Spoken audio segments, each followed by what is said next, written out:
I recently looked around the YMCA in Bed-Stuy, Brooklyn, where I've worked out for over 10 years. I counted the number of black people there, including me, 4, and 23 white folks. These numbers used to be reversed. There'd be black faces everywhere. Older folks with traces of a southern accent greeted me. "Good morning. How you feeling?" The weight room boomed with black voices. Sports statistics and political opinion piled on top of each other. These days, it's often quiet except for dropped weights and the hum of earbud music. It's a different place, but it's not about these changes as much as it is my reaction to them. I started questioning the relationship during the pandemic. One day I was on the Stairmaster, doing my thing, when a black gym employee approached a white guy on the treadmill in front of me and told him to pull his mask back up. He gave her a quick glance, slowly tugged the fabric, then returned his focus to running. There was something about the look I saw him give her: entitlement, dismissal, invisibility. It triggered an overwhelming urge in me to wipe the smugness off his face. Just let that mask fall down again. It wasn't even about him or the mask, I now realize, but about all the black people who've disappeared. Bed-Stuy in 2023 is a lot more expensive and a lot whiter than it used to be. Over the last 20 years, the black population in the neighborhood dropped from 74.9% to 40.9%, and the white population went from 2.4% to 32.7%. It makes me wonder, where do people go when they're pushed out of neighborhoods they've lived in for generations? Where was Miss Beverly, the retired schoolteacher? Where were the Caribbean ladies who talked to themselves while looking at fruit in the grocery store? Thoughts of these people being pushed out had simmered and percolated into deep resentments with no easy or obvious way to address or direct them. Instead, I got mad at people whose presence reflected the absence of those black bodies. I was mad a lot. Why are you asking if they have oat milk in a bodega? You dumbass, I caught myself thinking. Do you think I'm gonna move out of the way 'cause you're oblivious to the space you're taking up on the sidewalk in the world? Nah, bruh. I liked the anger. It provided access to what felt like a superpower, which began with a small flush in my chest and quickly spread to heat up the rest of my body. It was like doing drugs when you're an addict. You know how it's going to end, but you also know one hit will bring what feels like the strength to vanquish your fears for a little bit. That's what I was feeling in the gym. I looked at the man the gym employee had confronted just minutes ago. I saw the mask slide past his lower lip. Hey, didn't she tell you to put your fucking mask on? I was somehow off the Stairmaster, standing next to the man, and speaking at a volume one never used. I expected, wanted, and needed an apology, for so much.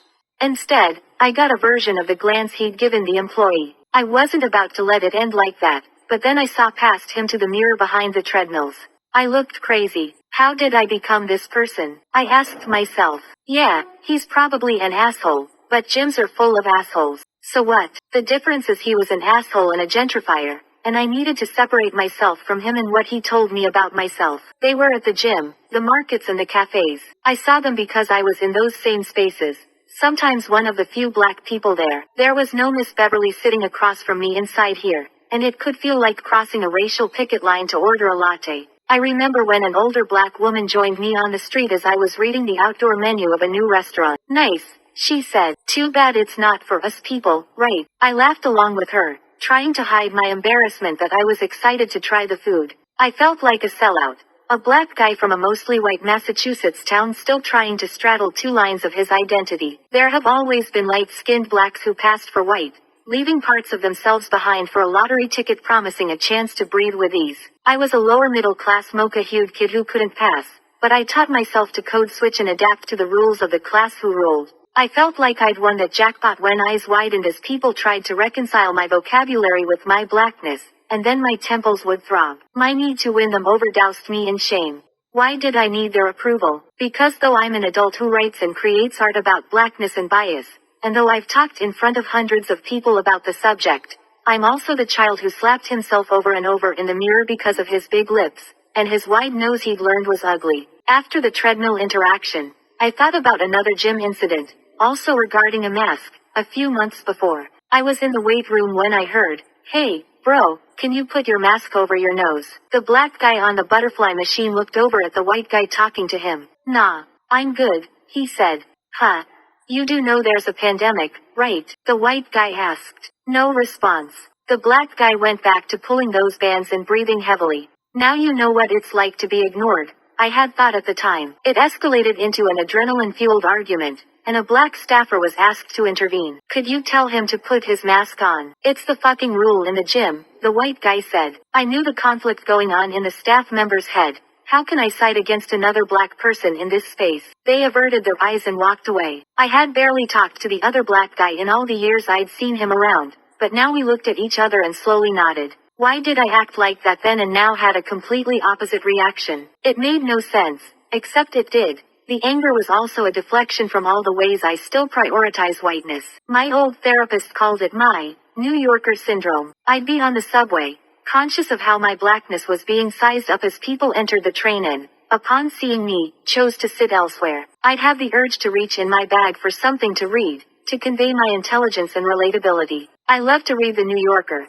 but in those moments, I'm using it as a shield to protect myself from the empty seat next to me, which serves as a reminder that my mere existence is a problem. It's ingrained in us to prioritize the white gaze. When someone is arrested for a particularly bad crime, pretty much every black person I know, regardless of their background, has the same response: please don't let them be black. But what many of us are also thinking is, why are you making the rest of us look bad? It's respectability politics, sure, but there's no way not to absorb the institutional, educational and political conditioning that's beaten into us. Sometimes literally, from childhood. White is right, is the default. Everybody else is a satellite orbiting a white sun, and displeasing or challenging white authority carries consequences. When my brother was in high school, a table of white students in the lunchroom called his table of black friends niggers, which didn't go over well. Police were called after the fight, but only the black students were spoken to. Because my brother was a good kid, and the captain of the football team, there wasn't a mark on his record. He was told that people call the police pigs, and they brush it off, so he should learn to ignore nigger. The difference, my brother told them, is you can take off your uniform, but I can't take off my color. Many black people have been saved from punishment and consequences because they're one of the good ones. And many more have suffered because of their poverty, how they spoke, their education, or lack thereof, or how different their lives were from the accepted ways of existing. Respectability is a uniform I remove at night, alone in my bedroom. Only then do I realize how tight it is. I both exhale and stiffen, knowing I shouldn't get too comfortable, because I'll probably put it on again tomorrow. It shows up in many parts of my life. Choosing the white guy over the black one on Grindr, and telling myself his race had nothing to do with it. Making assumptions about another black person based on how they speak. Taking out that issue of the New Yorker. I feel the warmth of anger following those moments, and it's looking for a place to land far away from me. Why did he come back to check his lock when I walked into the locker room? You do know I'm in between sets, right? How dare you come over here and change my weights like you don't see me? Microaggressions are real, and my gym, the neighborhood, and the world are full of racial prejudices and assumptions encountered on a daily basis. It's about how I respond, both to them and to myself. No, myself.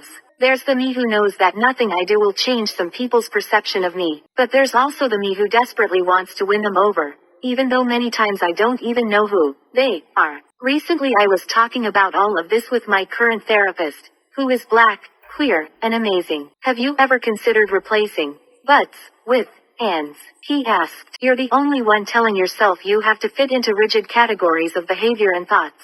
Something clicked when he said that. Yes, I push back against gentrification and displacement, and I eat in the ramen restaurant whose arrival means higher rents are coming. I'm a person who's never been in a physical fight, and sometimes my anger can be so overwhelming it feels volcanic. I'd love more than anything to date another black man, and I'm scared of it at the same time, knowing they see all parts of me, including the parts one wants to hide.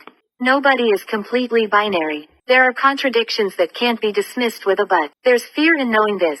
If I accept that about myself, then it's probably true of other people, and it's hard to let go of stereotypes. In my work, I ask people to take a magnifying glass and look more closely at the ways we see each other, and the conditioning behind it. I realize have to do the same, and it's uncomfortable as fuck. I'm rooting for everybody black in a country that taught me winners rarely look like us. Embracing my blackness means accepting that since enslavement, respectability could mean the difference between a body humbled and a body extinguished. It's part of my history, and the history of this country. I have more questions than answers. I do not know what the future of Bed-Stuy or of the people who live there, or no longer live there, will be. I don't know what my own future will be, or how I will show up or be understood in any given place on any given day. But I want to keep trying to make sense of it, and of myself. And the times when I root for myself exactly as I am today, without comparing myself to others, are beautiful. I have a 4th grade class photo on my bedroom wall. That's when my self-hatred was at its worst. I look at that boy with his big grin before I go to bed, and when I wake up in the morning, I tell him, I am doing my best today to save us from doing more harm to ourselves. By us, I mean me, but also my people. At times, I still find myself questioning whose side I'm on. The answer is that I am, and always will be, on the side of the boy in the mirror, who internalized some hard truths about how he is seen on the outside, on the streets, in the world, and in the gym, and is trying to find peace on the inside as he makes his way in the world. Delano Burrows is a Brooklyn-based writer and visual performance artist who creates work about the double consciousness of identities. His ongoing art discussion series, The Great Barrington Project, explores how Black people are seen and interpreted. He is the vice chairperson of the Blackyard Collective, a nonprofit mutual aid and support network for queer Black people in recovery. He is also writing a memoir about overcoming crystal meth addiction and internalized racism. For more info, visit his Instagram at Theodore Huxtable. Do you have a compelling personal story you'd like to see published on HuffPost? Find out what we're looking for here and send us a pitch. Please don't forget to like, comment, share, and subscribe to my YouTube channel Jaxcey N24. Thank you for watching.